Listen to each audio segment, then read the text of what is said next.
3 months after my ex-husband died, my in-laws asked me to erase his name from our daughter.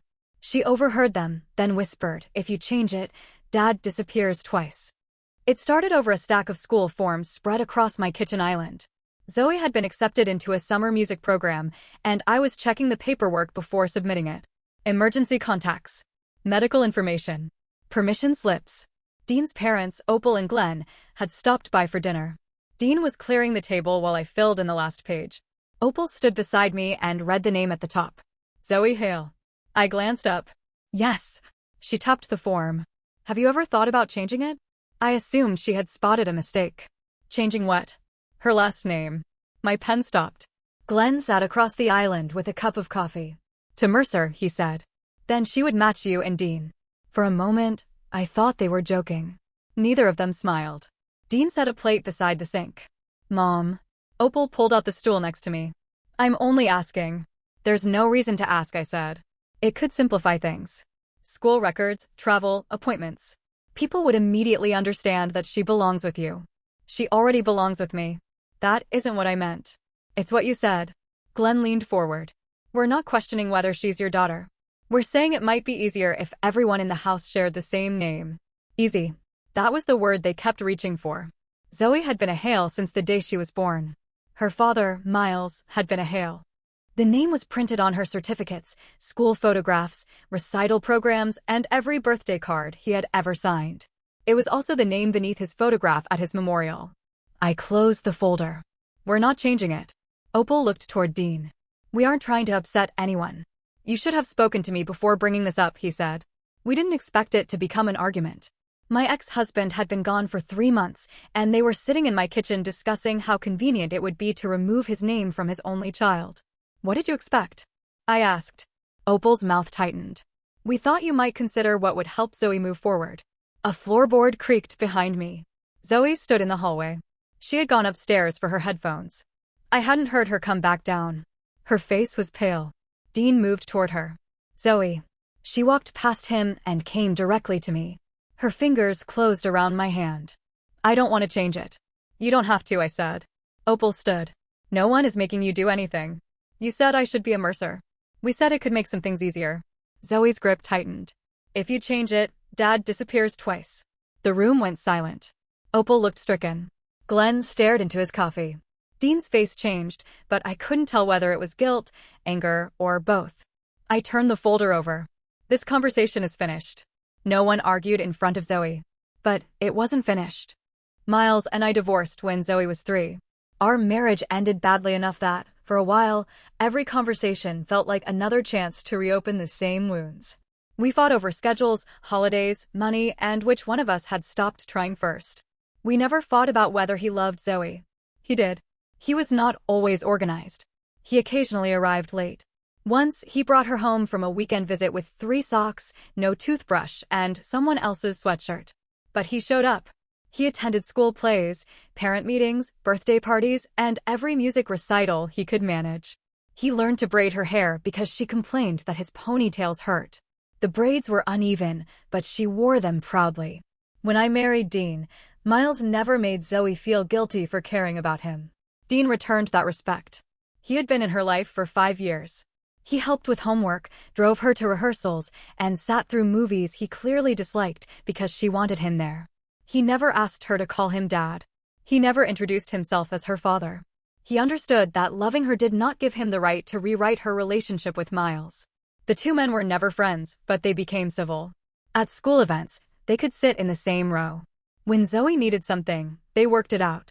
Then, one ordinary morning, Miles died. There was no long illness and no time to prepare.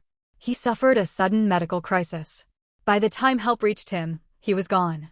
The hospital called because I was still listed as his emergency contact. I remember standing in the laundry room with one of Dean's shirts in my hand while a stranger told me my ex-husband was dead. My first thought was that they had contacted the wrong person.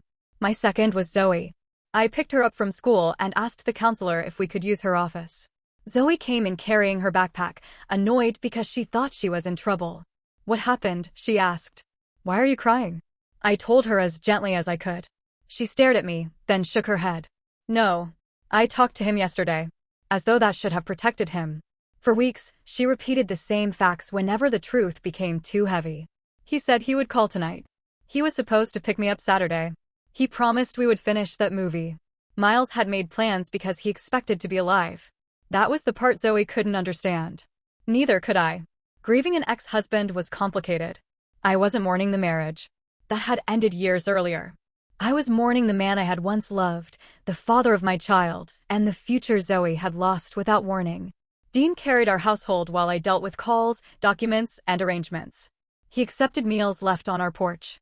He handled school pickups. He sat outside Zoe's bedroom when she refused to open the door. At the memorial, he stood behind us without trying to place himself in the center. That was why his parents' suggestion unsettled me so deeply. After they left our house that evening, Zoe took the summer program forms upstairs. I found her sitting on her bedroom floor with the papers beside her. Miles's gray sweatshirt hung from her shoulders. She had taken it from his house after he died. "Did Dad want me to have his name?" she asked. "He was proud that you did." "Did he ever say that?" I sat beside her. "When you were born, he filled out the paperwork himself. He checked the spelling 3 times. A faint smile touched her face. "That sounds like him." "It does." She looked at the application. "Can they make me change it?" "No." At 12, Zoe could not make every legal decision for herself. But I could refuse to start a name change process she didn't want. "No one is changing your name," I said. "Does Dean want me to?" The question caught me off guard. "He hasn't asked." That's not what I asked. Grief had made her listen closely to the answers adults tried to avoid. "I don't know," I admitted. She nodded, but I could tell the uncertainty stayed with her. The next morning, I confronted Dean in our bedroom. "Do you want her to become a Mercer?" He was buttoning his shirt. His hands stopped. "I told my parents to leave it alone." "That isn't an answer." He sat on the edge of the bed. "I would never force her." "Do you want it?" He looked down. That hesitation told me enough. "You've thought about it." "Before Miles died, no." "And afterward?" Dean rubbed both hands over his face. "Afterward, things changed. For you. For everyone. Not in the same way." "I know that." "Then explain it." He stood and walked toward the window. "I'm the one picking her up now. I take her to rehearsals and appointments. When someone needs to call another adult, they call me." "You did those things before." "Yes, but Miles was still here." His voice dropped. There was a clear line. He was her father. I was her stepfather. I knew where I stood.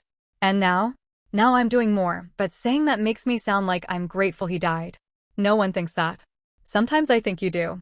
That's unfair.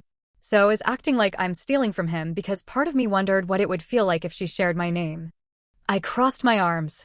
"She thinks your family wants to remove one of the last things connecting her to her dad." "I know. Does that not matter more than how the name would make you feel?" Dean looked at me. "I'm trying to be honest. And I'm trying to protect her. From me? From anyone who thinks grief makes her easier to rewrite." His expression hardened. "That isn't what I want." "Then what do you want?" He hesitated. "I want to matter without feeling ashamed for wanting it." The answer stopped me. Dean had spent years making room for Miles. After Miles died, that space did not close. It became untouchable. Dean was still expected to show up, care for Zoe, absorb her anger, and accept that any desire for recognition might look like an attack on a dead man. I understood why that hurt him. But Zoe could not be responsible for fixing it. "You matter to her," I said. "Sometimes I'm not sure you believe that." "I do." "Then why does every conversation about my place in her life end with you defending Miles from something I haven't done?" "Because he can't defend himself." Dean looked away. The moment I said it, I regretted it. It was true, but it was also cruel. He nodded slowly. "There it is. You are not competing with him." "I know. You're the one keeping score." He left before I could answer. We barely spoke that evening. Zoe noticed. She sat between us at dinner, moving food around her plate while pretending not to listen. Later, I found the summer program folder on the kitchen island. At the top of a new page, Zoe had written her full name in dark block letters. Zoe Hale. She had traced over it several times. A few days later, I told my mother what had happened. Ruth had come by with a new music stand for Zoe. Zoe was at rehearsal, and Dean was out, so I finally had a chance to talk without worrying about who might overhear. I expected my mother to be offended. Instead, she said, "They may have a point." I stared at her. "You're serious?" "I'm saying you shouldn't dismiss it without thinking." She said no. She's 12. She knows her own name. Ruth leaned against the counter. You're treating this as if they asked you to throw away everything Miles left behind. To Zoe, it may not feel very different. Because she's grieving. That doesn't make her feelings less real. No, but it may make them temporary. I stepped away from her. Her father died 4 months ago. How quickly would you like her to become practical about it? That isn't what I said. It's what everyone keeps implying. Make things simpler. Help her move forward. Stop holding on. My mother sighed. You're her parent. Sometimes you have to make decisions children don't fully understand. I am making one. By letting her decide? By respecting what she has clearly told me. Ruth softened her voice. One day, she may feel like the outsider in her own home. She has never been treated that way. But names matter. I laughed once. Apparently they matter when you're talking about Dean's. When it's Miles's, everyone calls it paperwork. She had no answer. Before leaving, she told me I was allowing emotion to control me. I told her emotion was not automatically the enemy of good parenting. Some decisions were emotional because the people involved were human. I thought that would be the end of her involvement. It wasn't. The following weekend, Ruth attended lunch at our house. Opal and Glenn were there too. While I was outside helping Zoe adjust the seat on her bicycle, the three of them discussed the surname issue in my kitchen. I learned about it when Opal called 2 days later. Your mother agrees that changing the name could help. My hand tightened around the phone. My mother doesn't get a vote. No one said she did. Then why are you counting supporters? Opal exhaled. You're making this adversarial. You turned my daughter's name into a family debate. We're trying to think long-term. Zoe told you what she wants. She's responding from grief. Of course she is. Her father died. That's exactly why she may need guidance instead of permission to cling to the past. Something in me went cold. You will not say that to her. I would never hurt her. You already have. Opal fell silent. No more suggestions, I said. No comments about family unity, paperwork, or moving forward. Her name stays Hale unless she chooses otherwise when she is older. You can't promise that for the rest of her childhood. I can promise I won't force her to change it. I ended the call. For several weeks, the subject disappeared.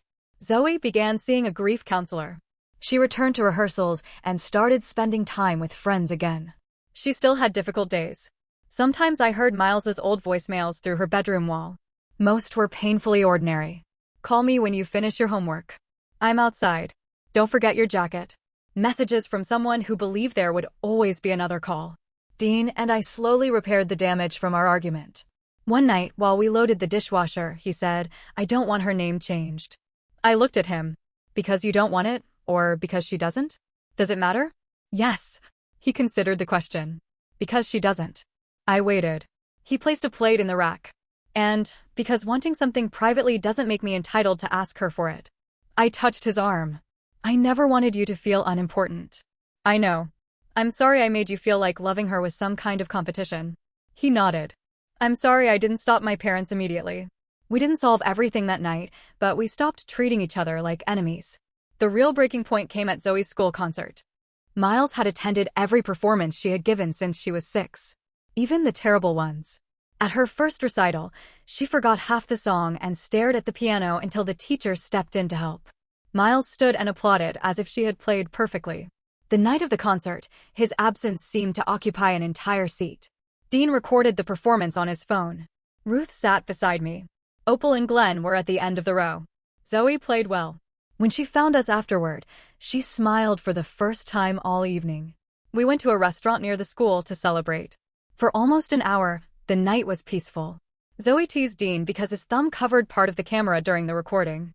Glenn told an old story. Even my mother seemed determined to avoid tension. Then the server brought the check. Is this all together for the Mercer family? Before anyone could answer, Opal smiled. Yes. Hopefully one day that will include everyone at the table. Zoe's smile disappeared. Dean put down his glass. Mom. Opal blinked. What? It was harmless. You were told to stop, I said. Glenn shook his head. Vera, don't ruin the evening. I didn't bring it up. Ruth touched my arm. Not here. Zoe placed her fork on her plate. The small sound silenced the table. She looked at Opal. Why do you keep doing that? Opal's face softened. Doing what, sweetheart? Talking like my name is wrong. No one thinks it's wrong. Then why are you waiting for me to change it? Opal opened her mouth but said nothing. Zoe looked around the table. You all keep saying it would be easier. Easier for school. Easier for traveling. Easier for people who don't understand why my name is different. Her voice trembled. But none of you asked whether changing it would be easier for me. Ruth leaned forward. We only want what's best for you. I told you what I wanted. You're still young, my mother said carefully. Zoe's eyes filled. I'm old enough to know my dad is dead. The words landed hard.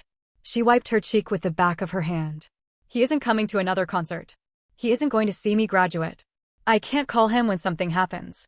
Dean reached toward her, but she pulled her hands into her lap. I know Dean loves me. I love him too.